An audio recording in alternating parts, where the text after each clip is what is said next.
So all of these are what would be called the biological factors, the physical. What physical aspects help the body, right? Nourish in, toxins out, get that gut healthy because so much of the immune system is there, and improve those qualities of sleep and rest. But there's more. And the first area is social. Attachment styles, how we relate, has an effect on our bodies and our health. So some examples of unhealthy interpersonal relationships are codependence. Again, remember what I talked about, the hopeless? If you are codependent with another human being, what do you think your body's experiencing? If your body's in the back seat and it's hearing that there's nothing any action you will do without first checking in with another person. There's again that helplessness, right? That loss of control. And the body will not react positively to that. The opposite of fierce independence. I can do it myself. I can open the door myself. I can da-da-da myself. I don't need anybody. Again, the body is left isolated. And when I'm doing that, when I'm saying, I don't need anybody, I don't know, what kind of emotion, what kind of state am I showing? Am I relaxed and in harmony with the world? You're tense. I'm tense, I'm fighting everything. How's the immune system? Is it relaxed and in harmony with the world? No. No. It's also like going, what is it, what is it, what is it? And it's in high alert. And it will shoot the first thing it finds. Interesting that MS is an issue between your immune system, which is the one that's defending you against what is not you, and your communication system. So there's a lot of relational things to review and to work through. As John said, It makes sense that issues of parents, issues of those relationships. Yeah, you would have your immune system would react to if you are fearful and suspicious of everybody around you. How's your immune system going to do? Then your immune system is going to be up. Yes. And in the MS, we don't want that because that is our immune system is overactive. So working through relationship issues is a very important piece. Also, overgiving. Why would overgiving be bad for your health? Because it is. You're not taking care of yourself. Yeah, it's exhausting. It's exhausting. And the body is like, I am built to have the energy to take care of you and to get you from where you need to go. And you're adding to that a whole nother human, which we can guess what the other person wants, but are we going to be, spot on? We usually have to do 10 times the work to maybe get something they want. And usually, is anybody here frustrated when you do something for somebody and they don't appreciate it?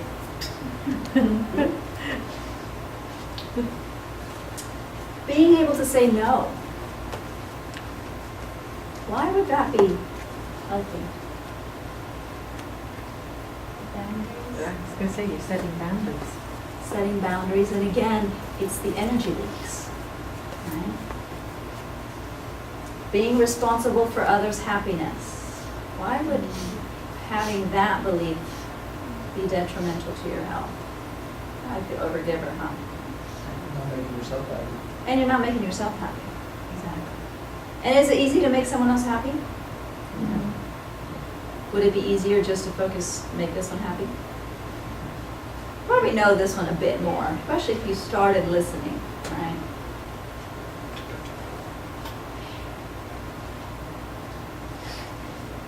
And there's more. And these are more the psychological factors. Emotions, and being able to express yourself emotionally. Why would repressing anger be unhealthy? It's just, I just told him, even the next time I'm going to tell him, but It Would that be just enough? churns Drains your inside of you. organs. Oh, you're straining your organs. No, It it just goes straight churns. into you. Yeah. It just churns inside It of just you. churns. What is your immune system receiving? Tell them that. And then, hi, honey.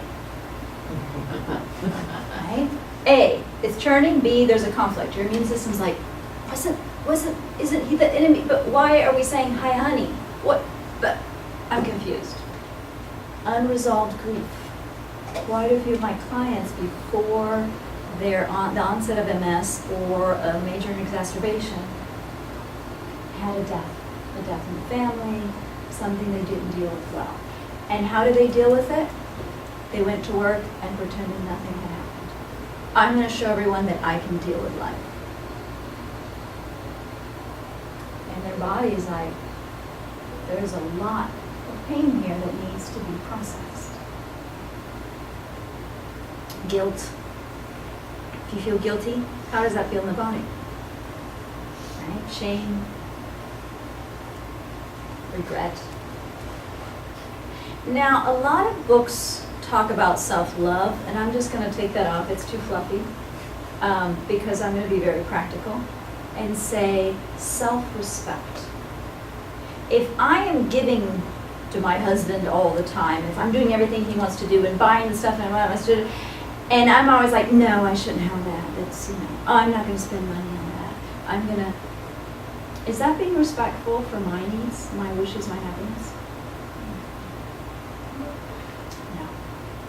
So if you're not treating yourself, they always say, oh, treat your neighbor like you would yourself. No, it's the other way around. Treat yourself like you would your neighbor, your friend, your loved one.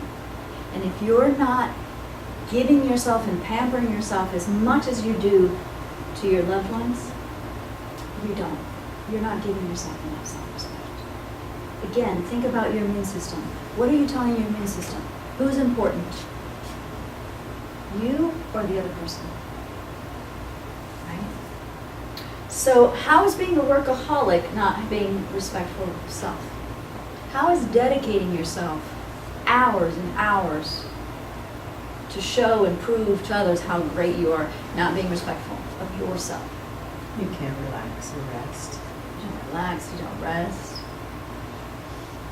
How is being perfect disrespectful of yourself? How is Perfection is impossible. And what is that saying about yourself? If I need to be perfect, if I need this presentation to be perfect and not have all these things, I don't know why they're there, all these things going on in my presentation, and I need it to be extremely perfect, what is that saying about me? You're not forgiving yourself for things that come up. Yeah. And I'm trying to make a big impression, this perfect impression, because I don't think that me, myself, and I and all my clumsiness is good enough.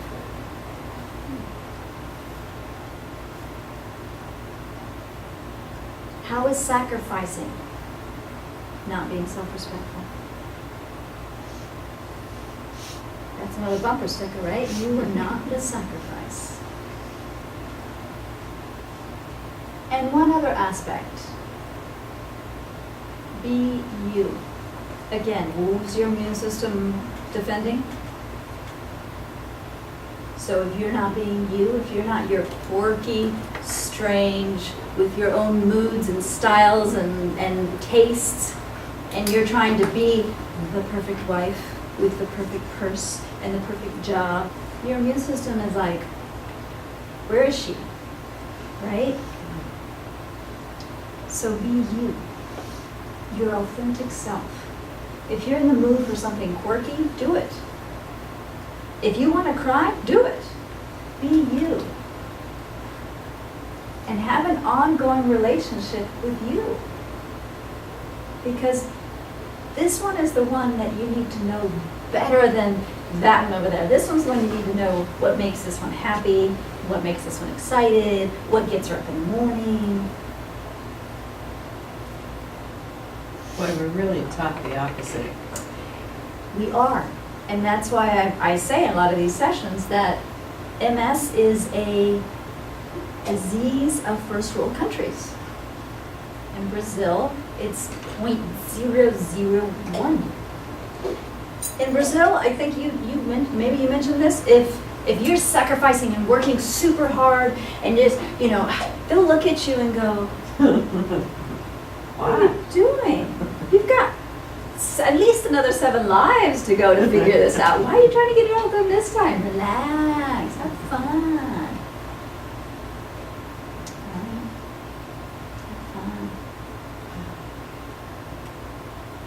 And these are the psychological factors. So all these areas that we were just covering, this is what's called the biopsychosocial model of chronic disease. So it's addressing all the different factors, all the different areas that contribute both to the onset and the progression.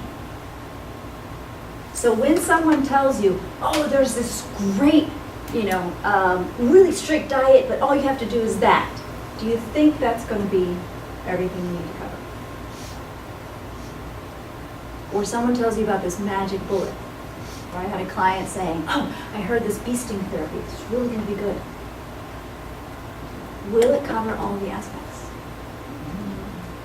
If we want to create long-lasting health, we want to look at all of these. If you're doing nutrition and you're, like every time you don't do it well, you beat yourself up, would that be an issue? But if you do it pretty good and you're having some fun with it and you're feeling good that you're doing something, you're contributing to yourself and you're listening to yourself, will that take you more into that path? Yeah. A little more Brazilian style, a little less first world industrial. Right?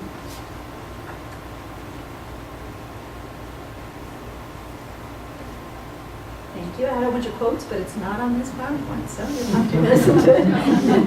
It's not perfect. It's not perfect. It's on the big computer. The small computer has the older version. Any questions? Any insights? Just one comment on it. Yeah. We get a number of people who say, gee, I cured myself of MS by saying 3-hour fathers a day or eating Yes. apples or something to that effect. And it just annoys me because what they have is relapsing remitting, and it's remitted. So all of a sudden, if you do something and it ends, you think, oh, that did it. No, it didn't. And I've interviewed, so anytime I hear someone was successful with MS, I interview them, I interview different practitioners to find out what do they do. And if you get under the surface, there's more. It's just like when they say, oh, that rock band, it was an overnight success. Does that exist? No. Did that rock band just get together, make a name, get on a stage, and that was it? No. It's the same thing here. When you start interviewing them, Palmer came and she gave us, a lot of information. And that thing that ultimately turned around her MS was the gluten. But she also told us she worked 15 years in therapy for all the psychological issues. Yeah, she did a tremendous amount to do it. She didn't She just eat did. something and say, Exactly. Yeah. But what flipped things considerably was the gluten. And we can all think, well, oh my gosh, it's the gluten, but there's so much. And there continues to be so much. She does take care of herself. She does rest. If I ever go eat with her, she'll only eat in certain foods in certain restaurants that she knows will give her the food that she needs.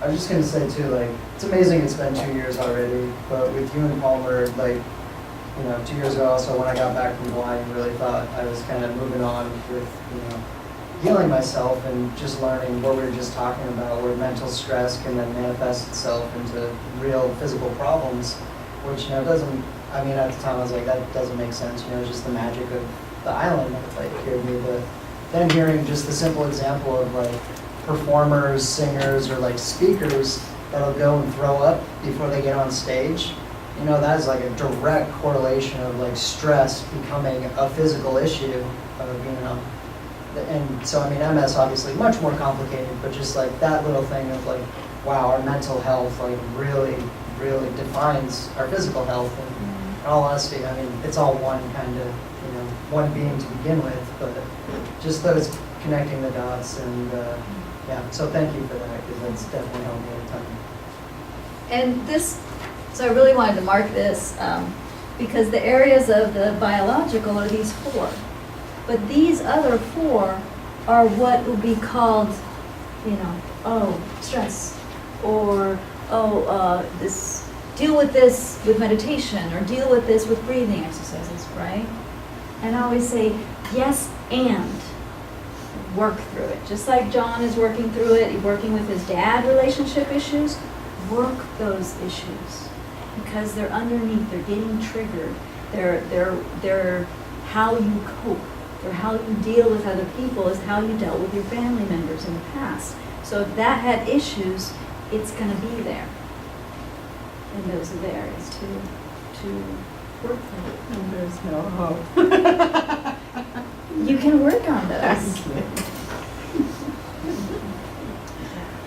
Hypnosis is accused a lot of times of creating false memories. And I said, well, do you want to keep the old memory of your relationships with your dad?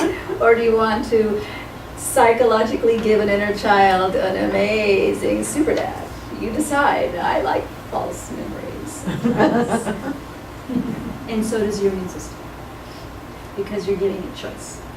It now doesn't need to just keep responding to certain ways of other people in this way. It now has learned another way. All right. Thank you. Thank you. Yeah.